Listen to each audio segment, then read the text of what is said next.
పర్లేదు తమ్ముడు, అది వాళ్ళ ఇష్టం. అది మీరు అదే హుందాతనంతో మైక్ టీవీకి ఇంటర్వ్యూ 20 నిమిషాలు ఇచ్చారు సార్. ఆ ఇంటర్వ్యూ కూడా చూసా. అది అంతే హుందాతనంతో మీరు చెప్పిళ్ళు, నన్ను అడ్డుకోలే అడిగిళ్ళు నిరుద్యోగులు అని చెప్పిళ్ళు. దానికి ముందుగా క్షమాపణలు సార్. సెకండ్ ఇచ్చిన మాట కట్టుబడి మా కోసం మళ్ళీ చెప్పిన డేటు చెప్పిన టైంకి ఈరోజు వచ్చిల్లు సార్. నేను మీలో ఒకరిని, నేను మీలాంటోనే, నేను రాజకీయ నాయకుడిని కాదు, ఉద్యమకారుణ్ణి. నేను మీలాంటోనే, మీలో ఒకరిని మీ సమస్యలు నేను వింటా అని వచ్చినందుకు కృతజ్ఞతలు సార్.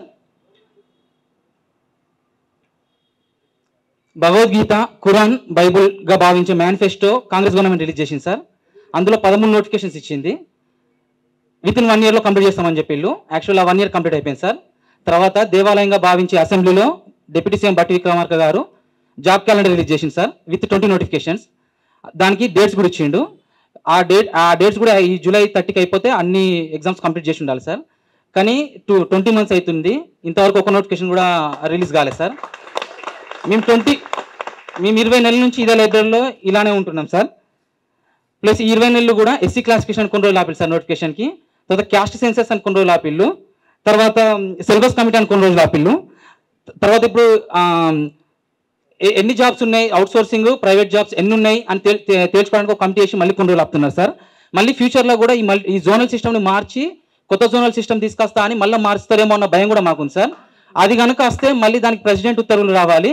ఆ ప్రెసిడెంట్ ఉత్తర్వులు వెంటనే సైన్ చేయరు. దానికి మేము ఇంకా మళ్ళీ 2 సంవత్సరాలు ఇన్నో కూర్చోవాల్సి వస్తుంటుంది సార్. మా రిక్వెస్ట్ ఏంటంటే, మేము ఆల్రెడీ 2 years కంప్లీట్ అయిపోయింది సార్. ఇంకా ఉంది, ఇంకా కాంగ్రెస్ గవర్నమెంట్ ఉంది. ఆల్మోస్ట్ 2.5 years కంప్లీట్ అయిపోయింది sir. Me term almost half of the term complete అయిపోయింది. ఈ టర్మ్లో 2 బడ్జెట్లు అయిపోయినాయి, ఒక ఇంటర్నల్ బడ్జెట్ అయిపోయింది సార్. కానీ ఇంతవరకు మా నోటిఫికేషన్స్ అయితే రాలే. ఇచ్చిళ్ళు, అపాయింట్మెంట్ ఇచ్చిళ్ళు, 64,000 జాబ్లకు ఇచ్చిళ్ళు, నేను ఒప్పుకుంటా. కానీ కొత్త నోటిఫికేషన్స్ రాలేదు సార్. కొత్త నోటిఫికేషన్లు ఉన్నాయి, ఓన్లీ 11,000 నోటిఫికేషన్స్ వచ్చినాయి. ఇప్పటికే half of the term complete అయిపోయింది సార్. మేము ఇంకా వెయిట్ చేసే ఓపిక మాకు లేదు సార్. ఆకలైనోనికి సద్దన్నం పెట్టినా తింటాడు సార్. ఆడు 10 రోజులు ఆగు పరమన్నం పెడతా అంటే వాడు ఆకలి తట్టుకోలేడు సార్. మీరు ఇలా కాలయాపన చేస్తారన్న భయం, అభద్రతా భావంతో నిరుద్యోగులు ప్రతి ఒక్కరు ఉన్నాం సార్. మాకు అసలు ముందుకు పోవాలో వెనకకు పోవాలో మాకు అర్థం కాక ఈ ఊగిసలాట్లా కొట్టుమిట్లాడుతున్నాం సార్. మాకు నోటిఫికేషన్స్ వస్తాయని చెప్పేసరికి మేము ఆశతోని, నిరుద్యోగ మనిషి అనేవాడే ఆశాజీవి, అందులోనూ నిరుద్యోగం అంటాడు ఇంకా ఆశాజీవి. వాడు ఎప్పుడు నోటిఫికేషన్స్ వస్తాయేమో అన్న ఆశతో ఎదురు చూస్తూనే ఉంటుండు. ఇప్పటికీ 2 years అలానే వెయిట్ చేసినాం. ఇంకా వెయిట్ చేస్తే ఇలానే ఇంకా 3 years కంప్లీట్ అయిపోయేదాకా అయితే సార్. మళ్ళీ ఎండింగ్ మూమెంట్లో మీరు అన్ని నోటిఫికేషన్స్ ఇస్తారు. ఆ ఎండింగ్ నోటిఫికేషన్స్ మళ్ళీ మేమే వచ్చి మళ్ళీ మాకు ఒక నోటిఫికేషన్ టైం కావాలి అని మళ్ళీ ధర్నాలు ఇచ్చే పరిస్థితి ఏర్పడుతుంది సార్. అందుకని అంత లేట్ దాకా చేయకుండా ఇప్పుడే వచ్చేలా చూడండి సార్. ఎట్టి పరిస్థితుల్లో మీరు లేట్ చేయకండి సార్. ఇంకోటి, మెయిన్ స్ట్రీమ్ మీడియా మా బాధలు ఏవి కవర్ చేస్తలేవు. ఎంతసేపు త్వరలో నోటిఫికేషన్స్, అతి త్వరలో నోటిఫికేషన్స్, 30,000 ఉద్యోగ నోటిఫికేషన్లకు కసరత్తు జరుగుతుంది, 50,000 నోటిఫికేషన్లు సుదీర్ఘమైన కసరత్తు జరుగుతుంది. ఇక నోటిఫికేషన్ల జాతరే అని ఇట్లా ఇస్తున్నారు సార్. కానీ ఇలాంటి ఏమో మెయిన్ పేపర్లు వస్తుంది సార్. అవి చూసి ప్రతి నిరుద్యోగి ఆశతోని ఒంటికి బ్యాగ్ వేసుకొని హైదరాబాద్కి వస్తున్నారు సార్. వచ్చి ఇలానే ముగ్గిపోతున్నారు. ఈ మెయిన్ స్ట్రీమ్ మీడియా కూడా నా రిక్వెస్ట్, మీరు ఇలాంటి హైలైట్ చేసి మేము ఏమైనా ధర్నాలు అయినా ఏమైనా ర్యాలీలు చేసినా మీరు చిన్నగా చేసేస్తున్నారు. ఆ సమస్య పెద్దగా పోతలేదు. మీరు రాయండి, ఇలా చిక్కడపల్లి లైబ్రరీలో కన్నీటి గాథలు అని ఇలా రాయండి. ఇరుకు గదులలో కోటి ఆశలతో నిరుద్యోగులు నోటిఫికేషన్ల కోసం ఎదురు చూపులు, ఇలాంటివి రాయండి. ఆర్థిక పరిస్థితులకు సతమతం అవుతూ జొమాటో, ర్యాపిడో, స్విగ్గీ చేస్తున్న గ్రాడ్యుయేట్లు, పోస్ట్ గ్రాడ్యుయేట్లు అని ఈ విధంగా రాయండి. మీరు ఎంతసేపు ఆ నోటిఫికేషన్స్ వస్తున్నాయి తెస్తున్నాం ఇదిగో అని ఇలా కాలయాపన చేస్తున్నారు తప్ప మాకు దానివల్ల ఉపయోగం లేకుండా పోతుంది సార్. మీరు అన్న మాట ప్రకారం ఆ నోటిఫికేషన్స్ అయితే రిలీజ్ చేయండి సార్. ఈ లోకల్ బాడీ ఎలక్షన్స్ లోపు మా సిన్సియర్ రిక్వెస్ట్ సార్. మళ్ళీ లోకల్ బాడీ ఎలక్షన్స్ అయిపోతే మీరు అంటే అది పాత ప్రభుత్వం చేసిన తప్పో ఒప్పో తెలియదు, కానీ దానివల్ల అందరం ఫిక్స్ అయిపోయినాం. ప్రతి నిరుద్యోగం మైండ్లో ఒకటి ఫిక్స్ అయిపోయింది, ఏ గవర్నమెంట్ అయినా ఎండింగ్ మూమెంట్లో మళ్ళీ నోటిఫికేషన్లు ఇస్తుందని ఫిక్స్ అయిపోయారు. మళ్ళీ లోకల్ బాడీ ఎలక్షన్స్ అయిపోతే మీరు అయ్యారేమో అన్న అభద్రతా భావం అది మైండ్లో నిరుద్యోగుల కమ్యూనిటీలో బలంగా ఫిక్స్ అయిపోయింది సార్. లోకల్ బాడీ ఎలక్షన్స్ ముందు దయచేసి నోటిఫికేషన్స్ రిలీజ్ చేయండి సార్. నోటిఫికేషన్స్ రిలీజ్ చేస్తే నేను మొన్న మాట్లాడిన చూసి మా డాడీ నాకు ఫోన్ చేసి తిడుతుండు, డాడీ నువ్వు భయపడకు, ఎలక్షన్లో సార్ ఒకవేళ జాబ్ నోటిఫికేషన్ వస్తానో చదువుకుంటా ఇదే లైబ్లో కూర్చొని, state election commission election notification release చేస్తానో సర్పంచ్గా జెడ్పీటీసీ ఎంపీటీసీగా నామినేషన్ ఇస్తా. నిరుద్యోగుల తరపున చేసిన మొదటి నామినేషన్ నాదే అయింది డాడీ, నువ్వు టెన్షన్ పడకు. ఒకవేళ నోటిఫికేషన్ వస్తే నేను చదువుకుంటా సార్, రాకపోతే నేను పార్టిసిపేట్ చేస్తా. దానికి మీరే మద్దతు ఇవ్వాలి సార్, మీ మద్దతుతోనే నా తొలి అడిగేస్తా. ముఖ్యంగా మరీ మరీ మరీ మరీ మరీ చాలా అంటే చాలా థ్యాంక్స్ సార్. మీరు ఇచ్చిన మాట కట్టుబడి మీరు వచ్చి ఇంత టైం తీసుకొని వింటున్నందుకు చాలా థ్యాంక్స్ సార్. బీఆర్ఎస్ ప్రభుత్వంలో టెట్కు అప్లికేషన్కు ఫీజు 250 తీసుకున్నారు. ఈ కాంగ్రెస్ ప్రభుత్వం అధికారంలోకి రాకముందు ఏం చెప్పారంటే పిల్లలను బీఆర్ఎస్ ప్రభుత్వం దోచుకుంటున్నారు, మన అధికారంలోకి రాగానే అప్లికేషన్ అన్ని ఫ్రీ, ఏ అప్లికేషన్కు ఫీజు లేకుండా చేసే బాధ్యత నాదని సోమాజిగూడ ప్రెస్ క్లబ్లో రేవంత్ రెడ్డి గారు చెప్పారు. కానీ కాంగ్రెస్ ప్రభుత్వం అధికారంలోకి వచ్చిన తర్వాత వాడు 250 తీసుకుంటే నువ్వు 750 తీసుకుంటున్నావు. అదే గురుకుల 1000 రూపాయలు, గురుకుల ఎంత దోచుకుంటుంది తెలుసా సార్ మీ ప్రభుత్వం? ఒక క్యాండిడేట్ పీజీ బీఎడ్ ఉంటే, సెట్ ఉంటే, నెట్ ఉన్నా, పిహెచ్డి ఉన్నా, ఎంపీలు ఉన్నా డిఎల్ రాసుకుంటాడు, జేఎల్ రాసుకుంటాడు, పీజీటీ రాసుకుంటాడు, టీజీటీ రాసుకుంటాడు. ఇప్పుడు అన్ని అప్లికేషన్స్ సపరేట్ ఫీజు తీసుకుంటున్నారు సార్. టీజీటీకి 1000 రూపాయలు, పీజీటీకి జేఎల్కు 4 సబ్జెక్టులు నేను అర్హులు ఉన్నా అంటే 4000 దోచుకుంటున్నారు. ఎంత దారుణం సార్!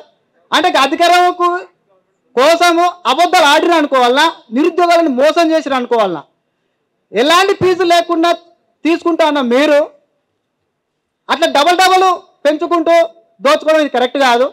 రెండోది సార్, మమ్మల్ని అడ్డు పెట్టుకొని అధికారంలోకి వచ్చి రెండోటి మమ్మల్ని ముందలేసుకొని కొందరికి జాబులు వచ్చింది, 4గురికి. ఆ ప్రముఖుల పేరు మీకు తెలుసు.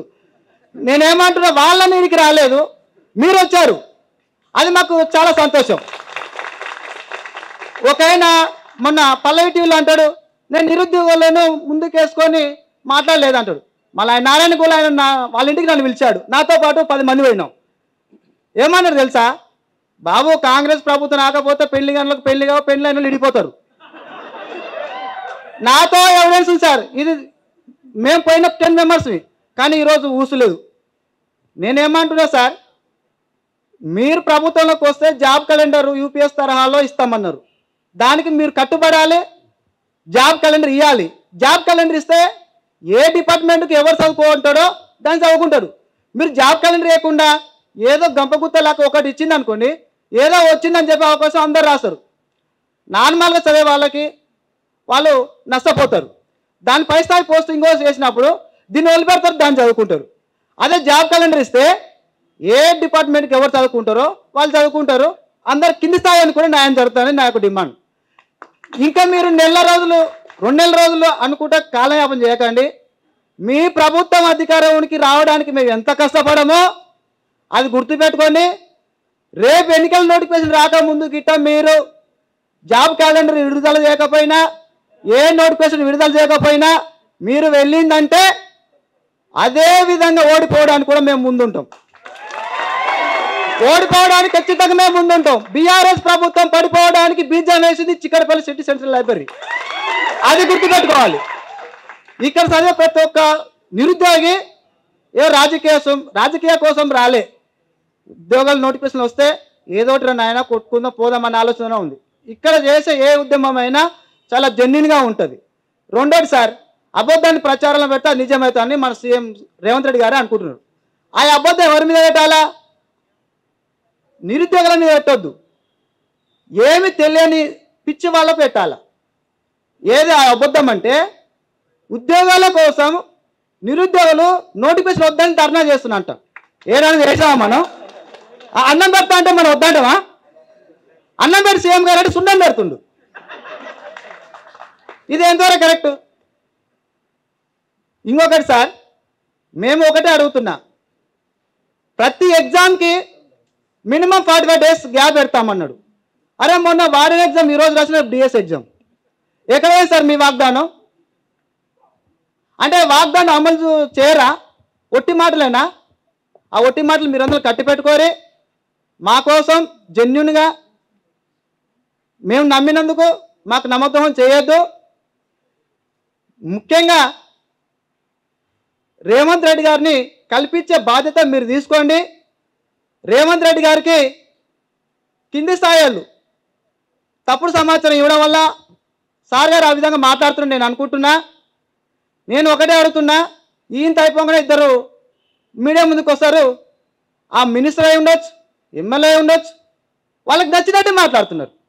ఇదిగో డిఎస్ అని ఒక ఆయన మళ్ళీ ఆగం చేసిండు, ఇదిగో గ్రూప్స్ వస్తున్నాయని ఇంకొక ఆయన ఆగం చేసిండు, ఇంకొక ఆయన పెడతాడు ఏం లేదు లైవ్ పెడతాడు, ఎస్ లైవ్ పెడతాడు, ఆయన మూడుతో లైవ్ పెడతాడు, మళ్ళీ పిహెచ్డి క్యాండిడేట్.